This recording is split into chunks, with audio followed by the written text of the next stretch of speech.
జగన్ టైంలో పోర్టులు, ఫిషింగ్ హార్బర్ల ద్వారా బ్లూ ఎకానమీ గుజరాత్ ఎదుగుదలకి ఏదైతే కీలకమో అది కూడా ప్రైవేట్ రంగంలో కాకుండా ప్రభుత్వ రంగంలో ఏర్పాటు చేయడం ద్వారా నిరంతర ఆదాయానికి ఒక స్కెచ్ చేశాడు. అంటే ప్రతి ఏడాది కూడా పోర్టుల మీద వచ్చే ఆదాయం ఆటోమేటిక్‌గా ప్రభుత్వానికి వచ్చేది.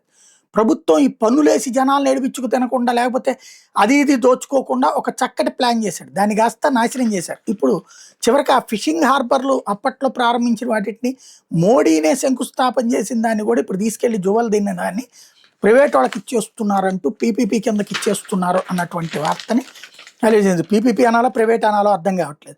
మెడికల్ కాలేజీ నుంచి ఒక్క రంగాన్ని ప్రైవేట్ పరం చేసి సంపద సృష్టించకపోగా ఆస్తుల్ని తెగనమ్ముతూ క్రెడిట్ చోరీలకు పాల్పడుతున్న చంద్రబాబు సర్కార్ తాజా గత ప్రభుత్వ కృషితో సాకారమైన ఫిషింగ్ హార్బర్ల మీద కన్నేసింది.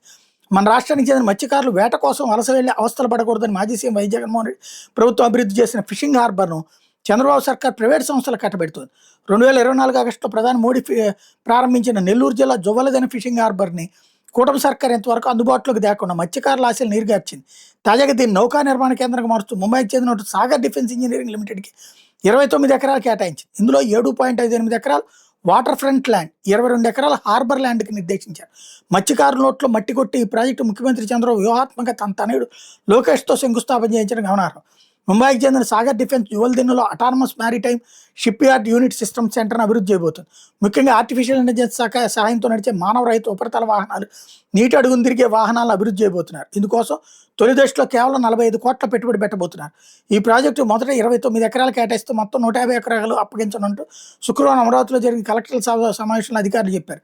అంటే రానున్న కాలంలో జువల్దిన్ని ఫిషింగ్ హార్బర్ మొత్తం సాగర్ డిఫెన్స్కి కేటాయించుతున్నారన్నమాట. రాష్ట్రంలోని మత్స్యకారుల కోసం వైఎస్ జగన్ ప్రభుత్వం 10 ఫిషింగ్ హార్బర్ నిర్మాణాలతో చేపట్టింది. తొలి దశలో 1522 కోట్లతో జువల్దిన్నె, నిజాంపట్నం, మచిలీపట్నం, ఉప్పాడ ఫిషింగ్ హార్బర్లను అభివృద్ధి చేసింది. జువల్దిన్నె హార్బర్ను ప్రధాని నరేంద్ర మోడీ గత ఏడాది ఆగస్టు 30ని వర్చువల్గా ప్రారంభించిన చంద్రబాబు ప్రభుత్వం మత్స్యకారులకు అందుబాటులోకి తేలేదు. 2 ఏళ్లలో ఏ ఒక్క ఫిషింగ్ హార్బర్ని అందుబాటులోకి తేకపోగా గత ప్రభుత్వం చేపట్టిన వాటిని సైతం ప్రైవేట్ పరం చేస్తుంది. జువల్దిన్నె హార్బర్ అందుబాటులోకి రావడంతో ఈ ప్రాంత మత్స్యకారులు తీవ్రంగా నష్టపోతున్నారు. తమిళనాడుకి చెందిన మత్స్యకారుల భారీ బోట్లతో మన తీర ప్రాంతంలో వేటాడుతున్న విషయాన్ని కొద్ది రోజుల క్రితం నెల్లూరు కలెక్టర్ చంద్రబాబు దృష్టికి తెచ్చిన తనకు పట్టనట్టే వారిచ్చారు.